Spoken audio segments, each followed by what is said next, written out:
Picture two people standing on a riverbank somewhere in what is now France, roughly 20,000 years ago. One of them has just spent 3 weeks carefully knapping a flint blade, the kind of work that requires extraordinary skill, patience, and raw material that doesn't exist anywhere near where this person lives. The flint came from hundreds of kilometers away. The other person is holding a bundle of dried meat, a pouch of ochre pigment, and what appears to be a string of pierced shells from a coastline neither of them has ever personally visited. No coins change hands, no prices are negotiated in any currency, no contract is signed, no receipt issued, no interest rate discussed.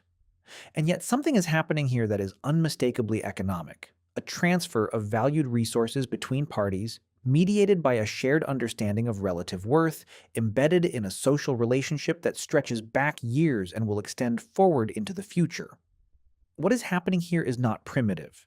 It is not a precursor to real economics, not a rough draft of the market system waiting to be upgraded. It is a fully functional economic system, operating at a level of social sophistication that most people dramatically underestimate. And understanding how it worked reveals something important not just about ancient humans, but about what economics actually is at its most fundamental level. Because here's the thing about money that tends to get overlooked in every economics class ever taught. Money is not what makes trade possible. Trade made money necessary.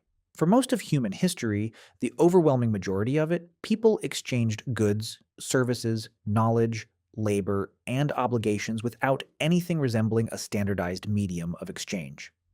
They did it with systems so effective that they sustained human populations across every inhabited environment on Earth, maintained exchange networks spanning thousands of kilometers, and produced levels of material well-being that, for their time and context, were genuinely impressive. So here's how they did it. All of it. Every mechanism, every social technology, every behavioral innovation that kept things moving before anyone thought to stamp a face on a piece of metal and call it currency. Start with the concept that sits at the absolute foundation of pre-monetary exchange, because without understanding this one idea, nothing else in ancient trade makes sense. The concept is delayed reciprocity, and it is, in a very real sense, the invention that made human civilization possible. In its simplest form, delayed reciprocity means giving something now with the expectation of receiving something, not necessarily equivalent, not necessarily immediately, in the future. It is the difference between a transaction and a relationship. A transaction is complete when goods change hands. A relationship creates an ongoing obligation that extends through time, binding the parties together across future interactions. Every other social animal that engages in exchange, and some do, chimpanzees and certain corvids being notable examples, operates almost exclusively in immediate reciprocity. I groom you now, you groom me back now. I share food with you today, you share food with me today. The exchange is contemporaneous. The ledger closes with each interaction. Humans developed the cognitive architecture for delayed reciprocity at some point in our evolutionary history, and this development was transformative because it meant that exchange could happen across time and across distance in ways immediate reciprocity cannot. You give me the flint blade today. I give you dried meat next autumn. The transaction is months long. The relationship that makes it possible is years long. The trust that underpins the relationship is maintained by a social structure. A community of observers who know both parties and whose collective memory and judgment enforce the obligation. This is not barter in the sense most people understand the term. Barter, the direct exchange of goods for other goods in immediate equivalent transactions, is actually quite rare in the anthropological record of pre-monetary societies. The popular narrative of pre-monetary economies as pure barter economies, with people wandering around trying to find someone who has what they want and also wants what they have, is largely a fiction invented by economists who needed a simple origin story for money and didn't look carefully enough at how real human exchange systems actually operated. Real pre-monetary exchange was relationship-based, time-extended, and socially embedded in ways that made it fundamentally different from both modern market exchange and the barter cartoon of economic textbooks. The social infrastructure that made delayed reciprocity work was not informal or improvised. It was elaborate, carefully maintained, and deeply embedded in cultural practice. Reputation was the foundation.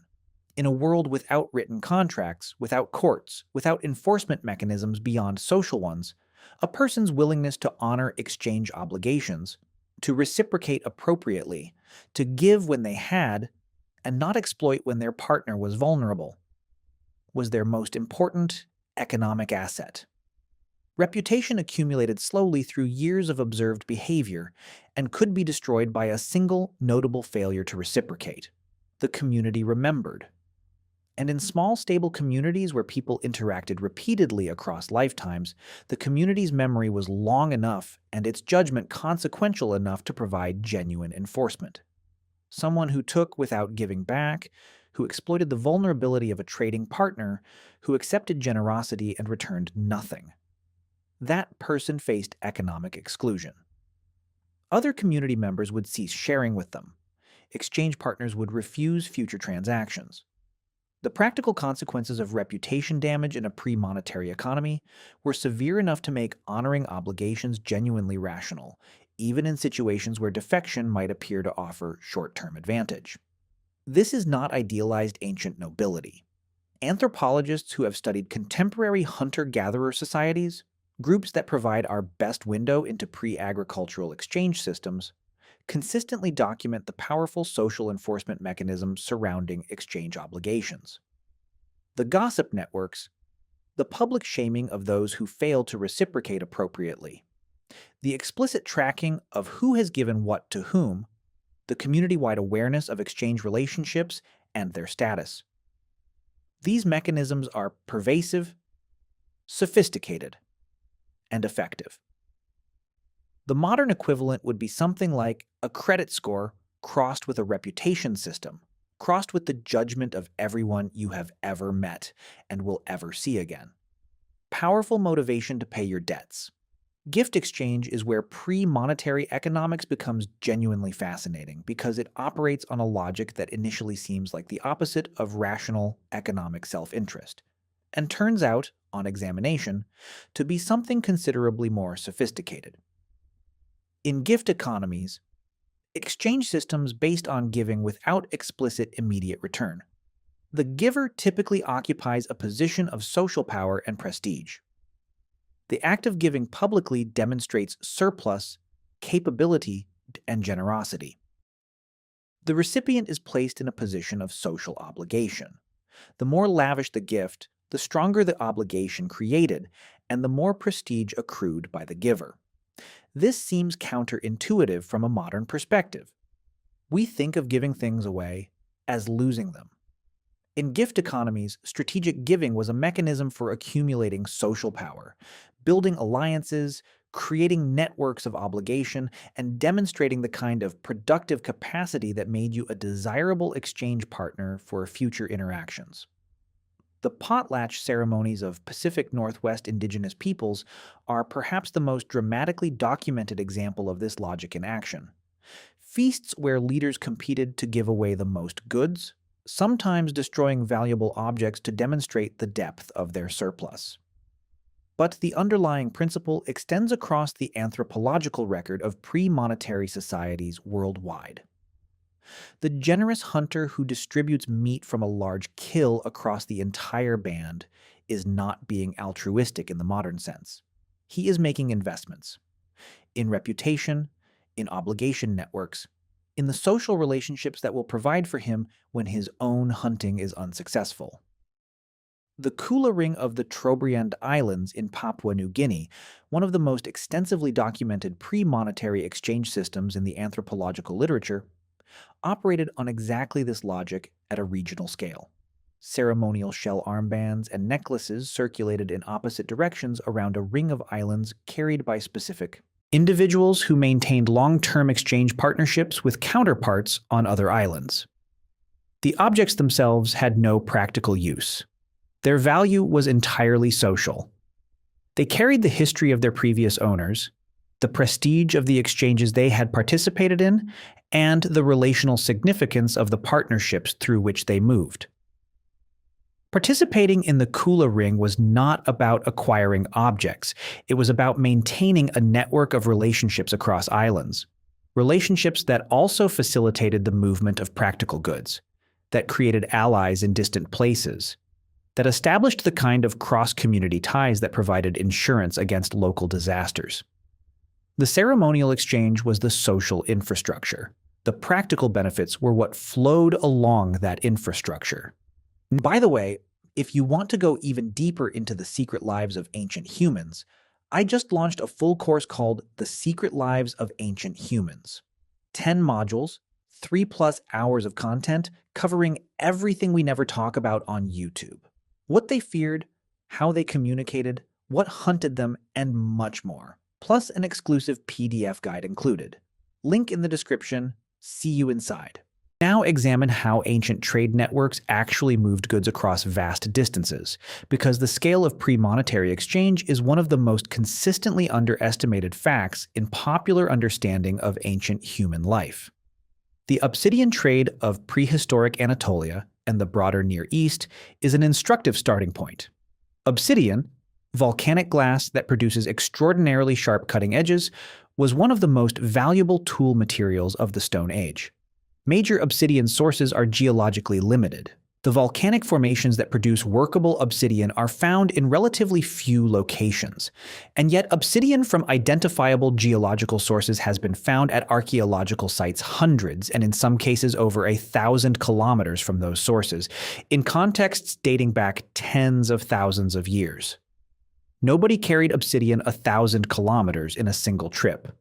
The movement happened through down-the-line exchange, a series of handoffs, each covering a manageable distance, the material passing from community to community through the exchange networks that linked neighboring groups.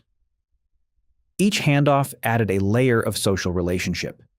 A debt created, an obligation established, a connection maintained or initiated between the parties to the exchange.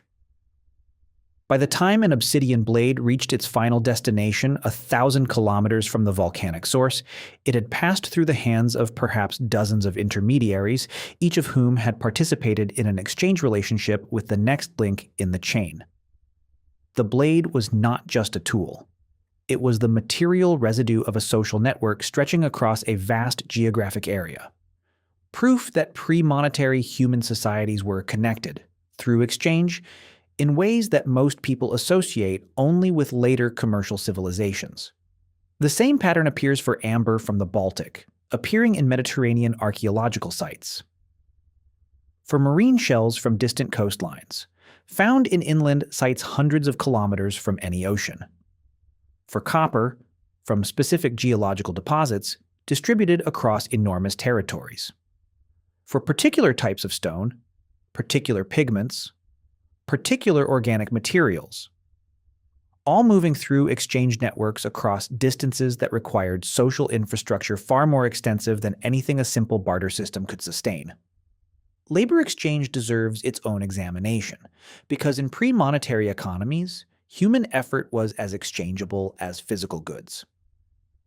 And the systems for exchanging it were as sophisticated.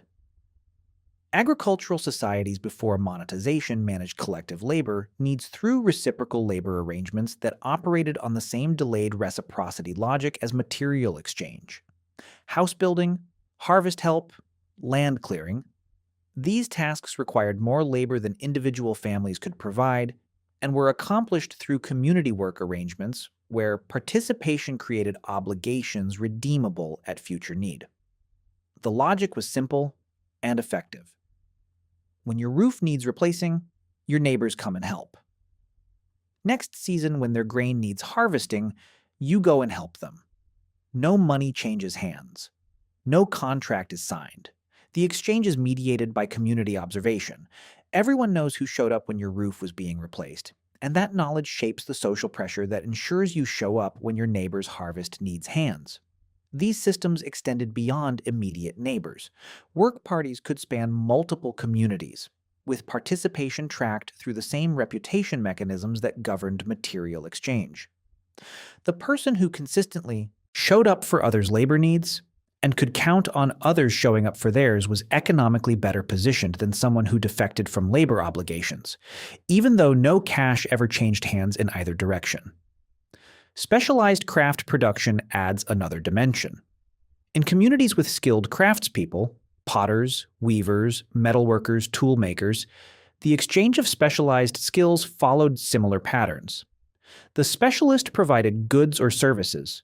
The community provided food, raw materials, shelter, and the social support that allowed specialization to be economically viable. The relationship was ongoing and multidimensional rather than transactional and discrete. A master flint knapper in a pre-monetary community was not running a business in the modern sense. They were embedded in a web of exchange relationships through which their skill generated the resources they needed. Not through price setting in a market, but through the accumulated social capital of being someone whose skills others valued and whose exchange obligations were consistently honored. Feasting is an underappreciated economic institution in pre-monetary societies, and examining its functions reveals the degree to which the social and the economic were inseparable in ancient exchange systems. Feasts, collective consumption events organized by a host who provides food and drink for a broader community, appear so universally in the archaeological record and in anthropological documentation of pre-monetary societies that they are clearly a fundamental human economic institution rather than a cultural curiosity. They accomplished several economic functions simultaneously. They demonstrated the productive capacity of the host. Surplus was the prerequisite for hosting, so hosting signaled capability to potential exchange partners. They created generalized obligations across the entire guest community. Everyone who ate at your feast was, in some sense, in your debt, even if that debt took diffuse and indirect forms. They concentrated people and resources in one place at one time, creating the conditions for the many one-on-one exchange conversations and negotiations that would follow the main event. And they maintained the social bonds that made all other exchange relationships possible, reminding participants of their connections to each other and to the broader community whose collective memory enforced exchange obligations. Archaeological evidence for feasting in ancient communities is abundant. The remains of large communal meals, the evidence of food preparation at scales far beyond individual household consumption, the patterns of material distribution that suggest large social gatherings. These were not purely social events. They were the infrastructure of pre-monetary economic life, doing the work that price signals and contract law do in modern economies through entirely different means. The role of women in pre-monetary exchange networks is a dimension of this story that has historically received inadequate attention and deserves explicit examination. Marriage exchange taught the movement of individuals between communities through marriage arrangements, was one of the most economically significant forms of pre-monetary exchange, and women were frequently the medium through which inter-community alliances were created and maintained. This is not a comfortable observation by modern standards, and the power dynamics embedded in these arrangements were often deeply inequitable, but the economic function was real and important. A marriage alliance between communities created reciprocal obligations that extended across generations. The community that had provided a wife to another community had a claim on that community's assistance, in times of resource scarcity, in times of conflict, in times when labor needs exceeded local capacity. The web of marriage alliances connecting communities across a region was simultaneously a kinship network, a political alliance system, and an economic safety net, all operating through the same mechanisms of reciprocity and reputation that governed other forms of pre-monetary exchange. Women who moved between communities through marriage also moved knowledge of plant resources, of craft techniques, of social customs, of the people and places of their origin community. The movement of people was the movement of information in pre-monetary networks, and the information that moved with marriage partners was economically valuable in ways that shaped the productive capacity of receiving communities. Storage and redistribution systems represent the point at which pre-monetary exchange begins to look most recognizably like what modern people would call an economy, because they involve the accumulation of surplus, the management of that surplus across time, and its distribution through social mechanisms. Chiefdom societies. A level of social organization more complex than band-level hunter-gatherers, but less complex than state-level agricultural civilizations, typically operated redistribution economies. Surplus production from across the chiefdom's territory flowed toward a central point: the chief's household, a central storage facility, a ceremonial center. From there, it was redistributed outward to specialist craftspeople who didn't farm, to warriors whose time was occupied by other duties, to communities experiencing local shortages, to guests at feasts, to exchange partners in other chiefdoms. The chief or leader in such a system was not accumulating wealth in the modern sense. They were managing flows, taking in surplus and redistributing it in patterns that maintained the social relationships, specialist production, and intercommunity obligations that kept the whole system functioning. Their personal consumption might be elevated, yes, but the primary economic function of the central position was throughput rather than accumulation. This redistribution system accomplished something that individual reciprocal exchange cannot. It pooled risk across an entire territory. A community experiencing local crop failure could draw on redistributed surplus from communities that had done well. A craftsperson whose skills were needed could be maintained through lean periods by redistributed food.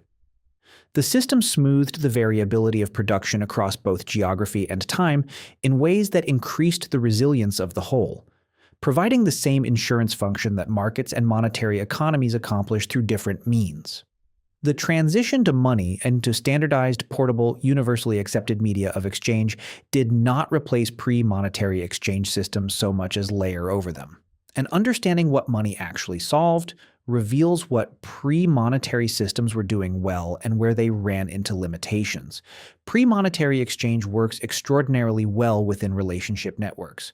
When you know the people you are exchanging with, when you share a community of observers who track reputations and enforce obligations, when the volume of exchange is manageable by human memory and social attention, the systems described above are efficient, flexible, and socially rich in ways that monetary exchange is not. They run into difficulties at scale and across distance. Maintaining the trust relationships that make delayed reciprocity possible requires interaction, repeated contact, shared community membership, the social embedding that makes reputation meaningful. As exchange networks expanded to encompass strangers, people with whom no prior relationship existed, and no community of mutual observers was present to enforce obligations, the social mechanisms that worked within communities became harder to extend. Money solved this by creating a medium of exchange that required no prior relationship, no trust in the specific counterparty, no social embedding. You could trade with a stranger using coins because the coins carried value independently of who was holding them. The transaction could be immediate, complete, and non-relational in a way that ancient exchange was not. What was gained in that transition was scale and efficiency in trade with strangers. What was lost, and what pre-monetary exchange systems preserved that monetary systems tend to dissolve, was the relational richness of exchange embedded in ongoing human relationships. The social bonds created and maintained by gift exchange, reciprocal labor, and redistribution economies were not incidental features of pre-monetary exchange. They were integral to it. Strip the exchange from the relationship, and you gain transactional efficiency. You lose the social infrastructure that the exchange was simultaneously building. Contemporary economists studying informal economies in modern developing world contexts consistently encounter the ghost of pre-monetary exchange systems operating alongside and intertwined with monetary ones. Rotating credit associations, groups of people who contribute regular amounts to a common pool, each member taking the whole pool in turn, operate on reciprocal obligation principles that predate monetary systems by thousands of years. Labor exchange networks in agricultural communities manage collective work needs through reciprocity mechanisms that function independently of wages.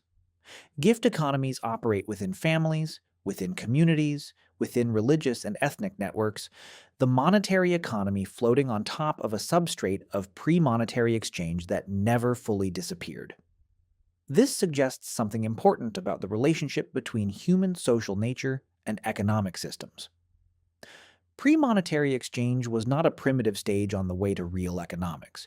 It was an expression of the same social cognitive capacities, the ability to track obligations across time, to assess reputation and trustworthiness, to build and maintain relationships for mutual benefit, that make human sociality distinctive. Those capacities did not go away when coins were invented. They persisted, expressing themselves in the informal exchange systems that sit beneath and around the formal monetary economy in every human society.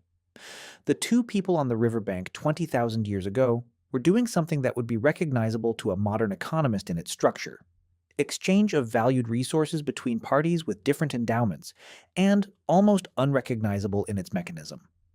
No price, no currency, no market, just a relationship, a reputation, an obligation created and to be honored across months or years of future contact, embedded in a social community that watched, remembered, and enforced. They were running an economy, a real one, complete with risk management, specialization, network effects, information asymmetries, and the enforcement mechanisms that make exchange possible between self-interested parties. The flint blade changed hands. The meat and ochre and shells changed hands.